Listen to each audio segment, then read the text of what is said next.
혹시 이런 경험 있으세요? 평생 그렇게 바빴는데 막상 퇴직하고 나니까 아침에 눈 떴을 때 아무것도 할 게 없어서 그냥 멍하니 천장만 바라본 적. 뭔가 해야 할 것 같은데 뭘 해야 할지 도무지 모르겠고 그냥 텔레비전 켜놓고 앉아 있다가 어느새 저녁이 된 적.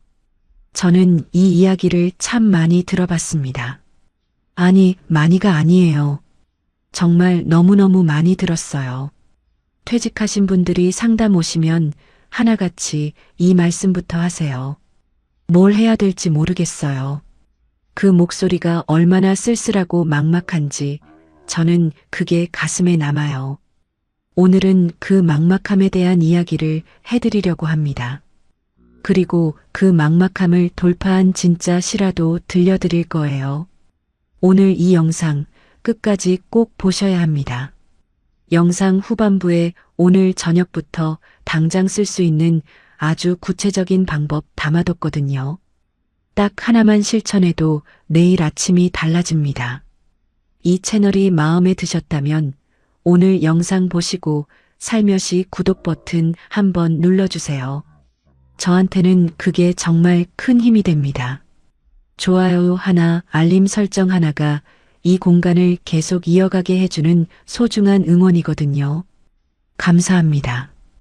은퇴를 하고 나면 처음엔 솔직히 기분이 좋아요. 아, 이제 그 지긋지긋한 출근 안 해도 되는구나. 이제 진짜 내 시간이 생겼다. 이거 얼마나 기다렸던 시간인가 싶어서 처음엔 막 신이 납니다. 못 갔던 여행도 가고 싶고 맛있는 거 먹으러 다니고 싶고 그냥 아무것도 안 하고 실컷 자고 싶고 그 감정 있잖아요. 그게 진짜예요. 그게 가짜가 아니에요. 근데 그 기분이 얼마나 가는 줄 아세요? 보통 석 달이에요. 길어야 1년. 사람들이 신혼 초반에 달콤한 밀월 시기가 있다고 하잖아요. 퇴직자한테도 그게 똑같이 있어요. 짧지만 분명하게 있습니다. 근데 문제는 그 밀월이 끝나고 나서예요. 석 달이 지나고 한 5개월쯤 됐을 때부터 슬슬 이상해지기 시작합니다. 이상하다는 게 뭐냐면 아침에 일어나도 갈 곳이 없어요. 전에는 아무리 가기 싫어도 일단 갈 데가 있었잖아요. 회사든 사업장이든 어딘가로 몸이 움직여졌는데 이제는 그게 없어요. 갈 데가 없다는 게 처음엔 자유처럼 느껴졌는데 그게 며칠 쌓이고 몇 주 쌓이다 보면 어느 순간 그게 고통으로 바뀌어요. 24시간이 그냥 백지예요. 아무것도 쓰여있지 않은 백지. 처음엔 그게 여백처럼 보였는데 나중엔 그게 공허함으로 바뀌어요. 우주 한가운데 혼자 버려진 것 같은 그 느낌. 표현이 좀 거창하게 들릴 수 있는데 이거 실제로 느껴보신 분들은 아실 거예요. 딱 그 느낌입니다. 그러면 사람이 어떻게 되냐면 조급해져요. 뭔가를 해야 될 것 같고 빨리 채워야 될 것 같은데 뭘 채워야 할지 모르니까 일단 일을 알아보게 됩니다. 취업 사이트 들어가 보고 지인한테 전화해 보고 혹시 뭐 할 거 없냐고. 근데 현실이 어떤지 아세요? 65, 70에 가까운 나이로 지원서 넣으면 연락 오는 데가 거의 없어요.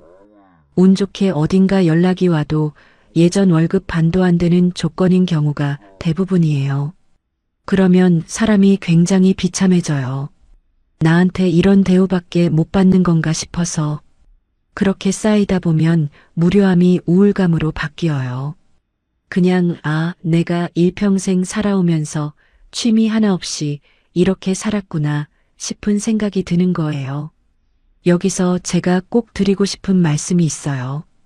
그 취미가 없었던 게 여러분 잘못이 아니에요. 우리 세대가 어떻게 살았는지 생각해 보세요. 남자분들은 밖에 나가서 가족 먹여 살려야 한다고 쉬지도 못하고 일했고, 여자분들은 아이들 키우면서 살림하느라 눈코 뜰 새 없이 살았잖아요. 자기 자신을 돌아볼 시간이 어디 있었어요. 나를 위해 뭔가를 해본다는 게 어쩌면 평생 처음 맞닥뜨리는 개념인 분들도 계세요.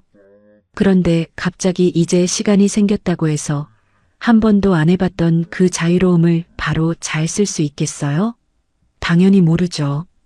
고기도 먹어본 사람이 맛을 알지, 한 번도 안 먹어본 사람한테 갑자기 이거 먹어봐 하면 뭔 맛인지도 몰라요. 그게 당연한 거예요. 그러니까 저는 지금 이 영상 보시는 분들께 이렇게 말씀드리고 싶어요. 스스로를 탓하지 마세요. 지금까지 그렇게 살아온 게 잘못이 아니에요. 지금부터 시작하면 돼요. 그리고 지금부터 시작해도 전혀 늦지 않았어요. 제가 이게 빈말이 아니라는 걸 보여드리는 실제 이야기가 있어요. 들어보실게요.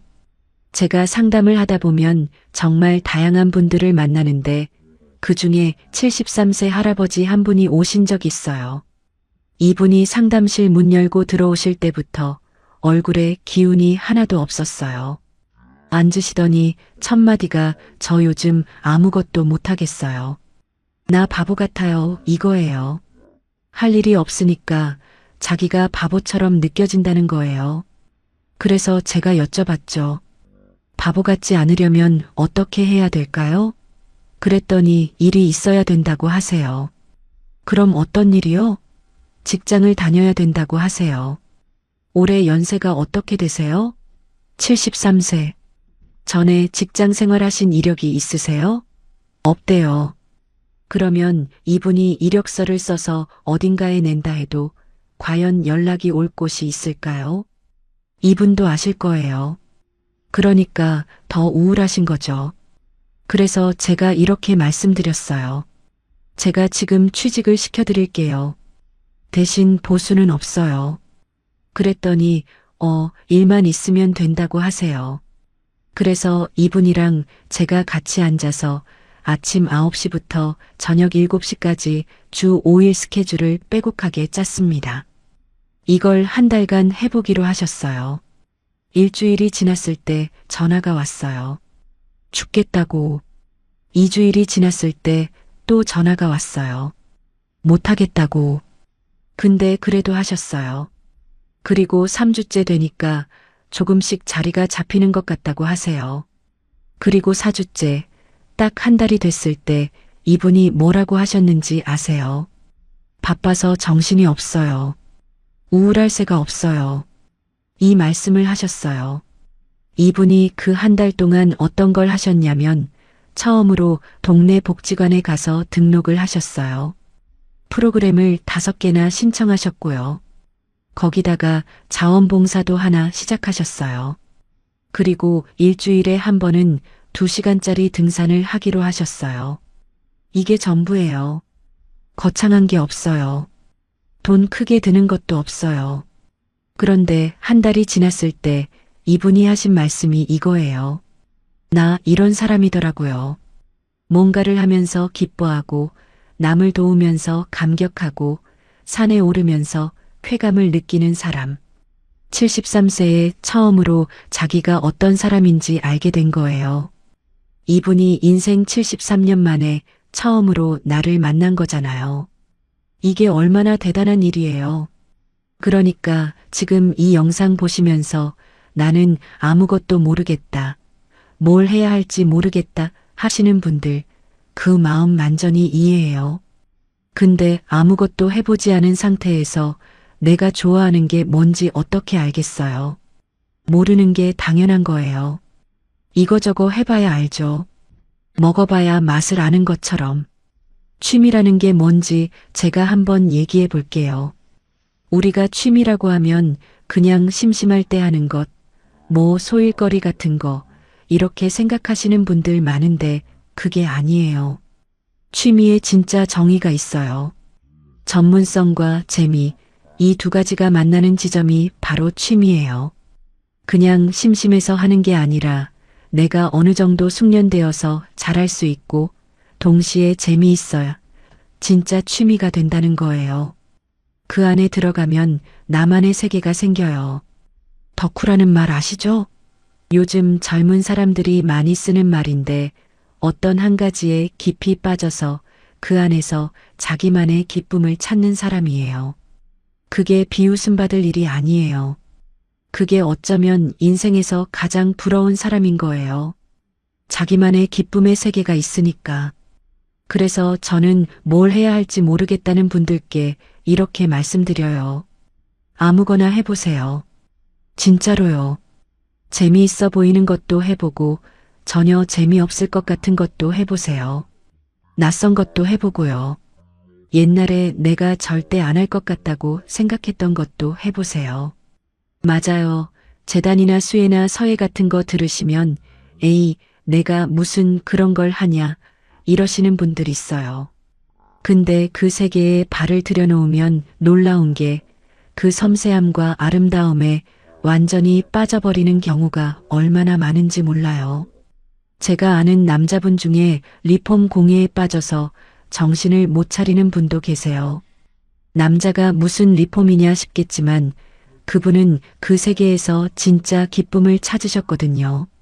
맛도 안 봐놓고 별로라고 하는 건 그 세계를 모독하는 것이고 동시에 자기 자신의 기쁨으로 들어가는 문을 스스로 닫아버리는 거예요. 복지관 정말 강조하고 싶어요. 가보셨어요? 가보지 않으셨다면 이 영상 끝나고 오늘 가보세요. 진짜로요. 동네마다 있어요. 그 안에 뭐가 있는지 아세요?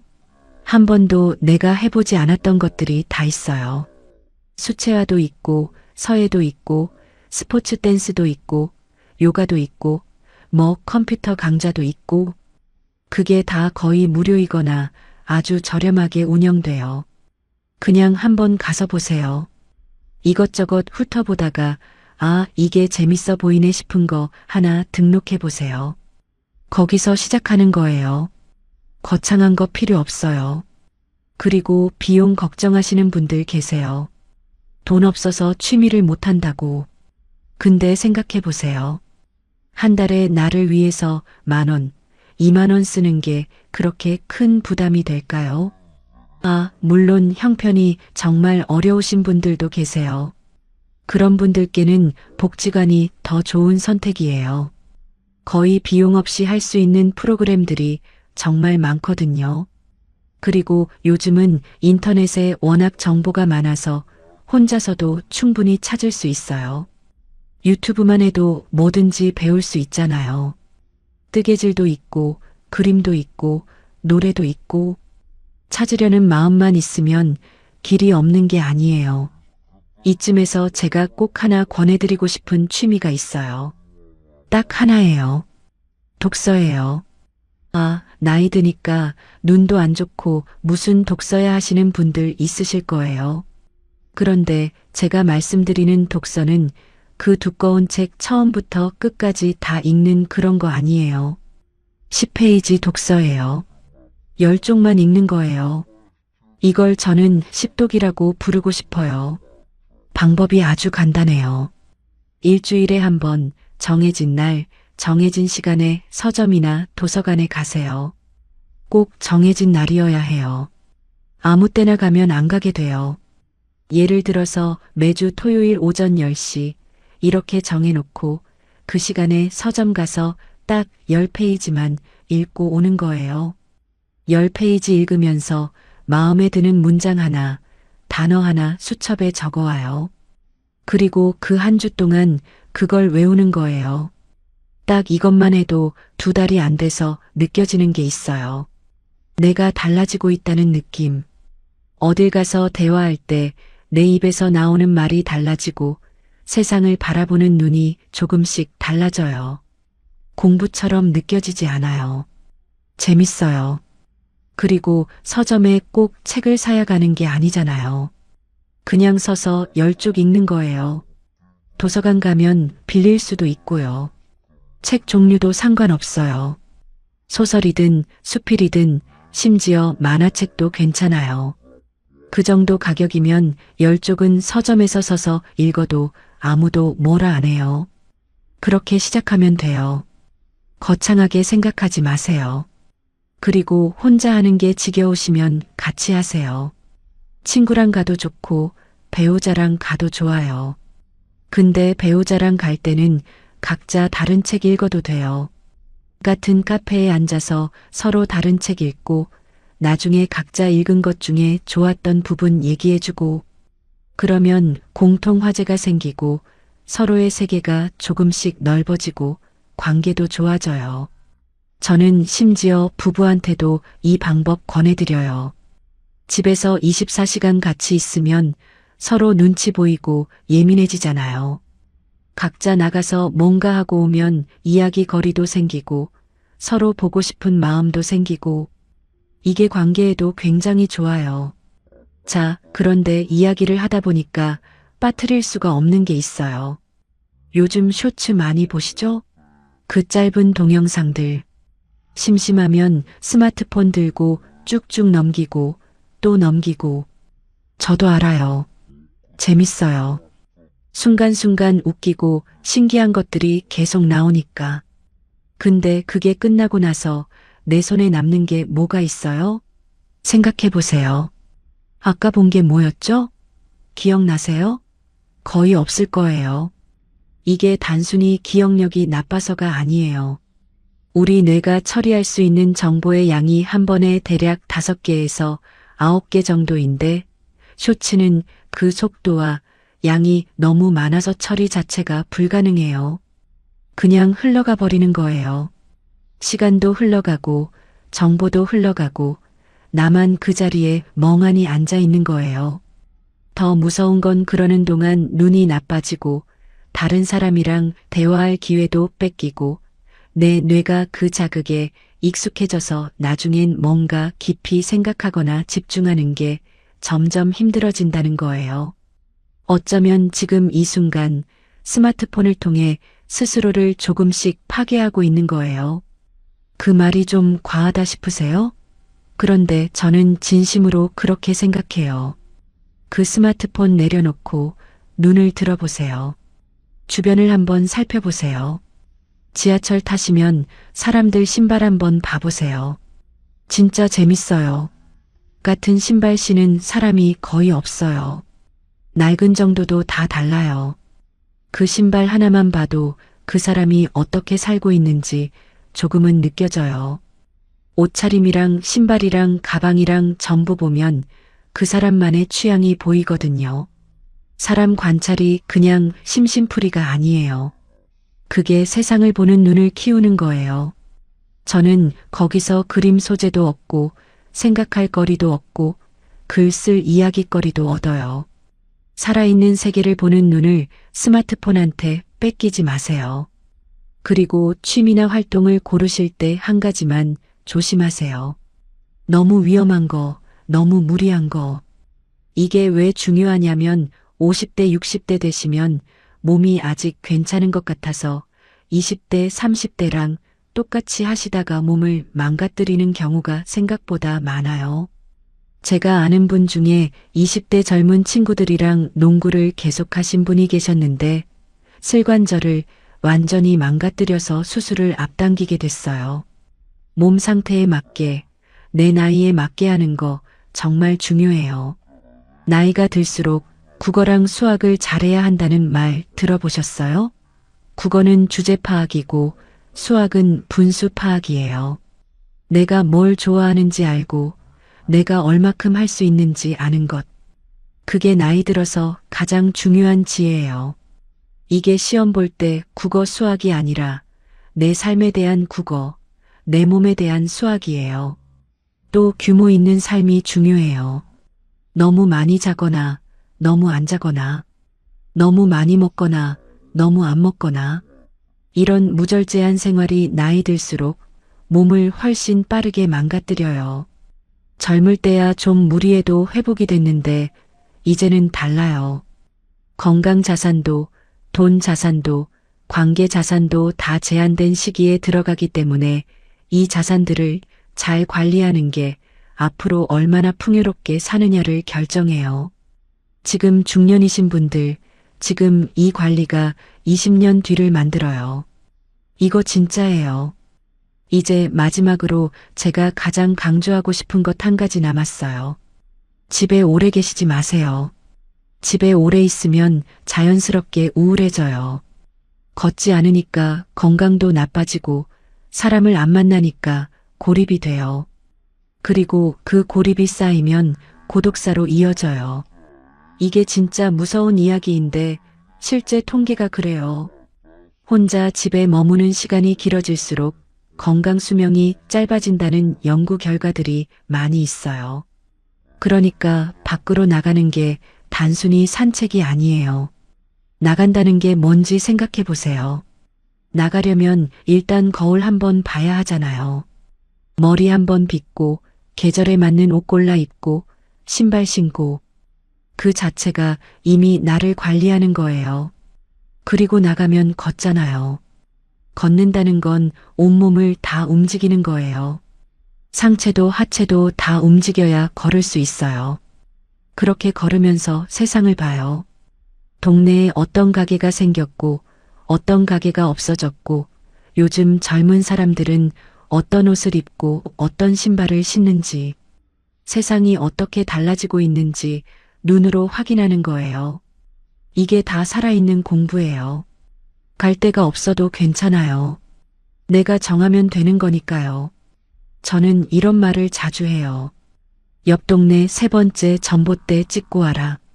그게 목적지예요. 거기까지 걸어가서 손으로 전봇대 한번 짚고 돌아오는 거예요. 그게 나의 오늘 목표이고 그걸 이루는 게 오늘의 성취예요. 웃기다고 생각하세요? 근데 진짜예요. 나가서 햇볕 맞고 비타민 D도 합성하고 세상 돌아가는 거 눈으로 보고 두 다리로 걷고 돌아오는 것. 이게 단순해 보여도 이 안에 건강, 관리, 자존감, 세상과의 연결, 이 모든 게 다 들어있어요. 부부 두 분이 같이 계신 분들께 한 말씀 더 드릴게요. 집에 하루 종일 같이 있으면 서로 힘들어요. 그게 서로를 싫어해서가 아니에요. 사람이 너무 가까이 오래 있으면 다 그렇게 돼요. 그러니까 두 분 다 하루에 3시간 이상은 각자 나갔다 오세요. 각자 나가서 각자의 시간을 보내고 돌아오면 서로 오늘 어땠는지 이야기할 거리가 생겨요. 대화가 생기는 거예요. 그리고 나갔다 왔을 때 서로 반갑기도 해요. 집에 하루 종일 붙어 있으면서 외로움을 느끼는 것보다 각자 나갔다 와서 반가움을 느끼는 게 훨씬 낫잖아요. 부부는 반드시 3시간 이상 각자 외출, 이거 꼭 기억해 주세요. 혼자 사시는 분들도 마찬가지예요. 무조건 하루에 한 번은 나가세요. 약속이 없어도 괜찮아요. 갈 데가 없어도 괜찮아요. 내가 정하면 되니까요. 나가는 것 자체가 이미 나를 살리는 거예요. 이렇게 얘기하면 어떤 분들은 이러세요. 아니, 의도적으로 뭔가를 채우려는 게 자연스러운 거냐고. 억지로 하는 거 아니냐고. 근데 생각해 보세요.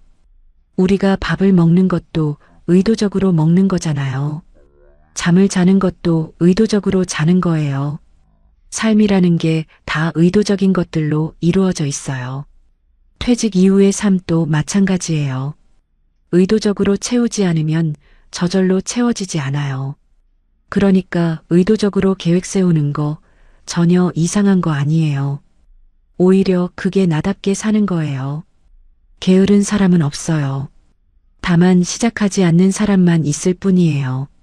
머릿속으로는 다 알고 다 하고 싶은데 아직 시작을 안 한 거예요. 그 머릿속 계획을 밖으로 꺼내는 게 전부예요. 한 발짝만 나가면 돼요. 복지관 문 한번 열어보는 것, 서점에 들어가서 책 한 권 집어 들어보는 것, 전봇대까지 걸어갔다 오는 것. 이 작은 것들이 쌓이면 그게 새로운 삶이 돼요. 그리고 그 삶 안에서 예상치 못한 기쁨을 만나게 돼요. 제가 이걸 너무 많이 봐서 알아요. SNS 보시면 다들 대단한 것 같잖아요. 취미도 화려하고 여행도 대단하고 뭐든 다 잘하는 것 같고 그거 보면서 내 건 초라해 보이고 내가 하는 거 별거 아닌 것 같고 그런 생각 드실 수 있어요. 근데 기억하세요. 소소한 사람은 소소한 꿈 꾸고 소소한 성취하면 돼요. 내 기쁨은 작아도 내 기쁨이에요. 다른 사람 기준으로 내 기쁨을 판단할 필요 없어요. 내 기쁨을 만끽하면 그게 전부예요. 그 소소한 기쁨이 쌓여서 결국 내 인생이 되는 거잖아요. 지금 이 순간부터 내가 나라는 세계의 첫 번째 개척자가 되는 거예요. 누가 내 인생 계획 세워주지 않아요. 아무도 남은 노년을 책임져 주지 않아요. 내가 해야 돼요. 그런데 그게 무거운 게 아니에요. 처음으로 내 인생을 내가 산다는 거잖아요. 이게 얼마나 설레는 일이에요. 오늘 영상 끝까지 봐주셔서 진심으로 감사합니다. 오늘 제가 드린 이야기 중에 딱 하나만 기억해 주세요. 오늘 밖으로 나가세요. 갈 데 없어도 괜찮아요. 전봇대까지라도 걸어갔다 오세요. 복지관 문 한번 열어보세요. 서점에서 책 10쪽만 읽어보세요. 그 작은 한 발짝이 여러분의 두 번째 삶을 시작하는 발걸음이에요. 비참한 노후는 운이 나빠서 오는 게 아니에요. 아무것도 시작하지 않아서 오는 거예요. 지금 시작하면 늦지 않았어요. 오늘이 딱 좋은 날이에요. 다음 영상에서는 은퇴 후 관계를 어떻게 다시 만들어가야 하는지 그 이야기 들고 찾아올게요. 기대해 주세요. 오늘도 귀한 시간 내주셔서 감사합니다.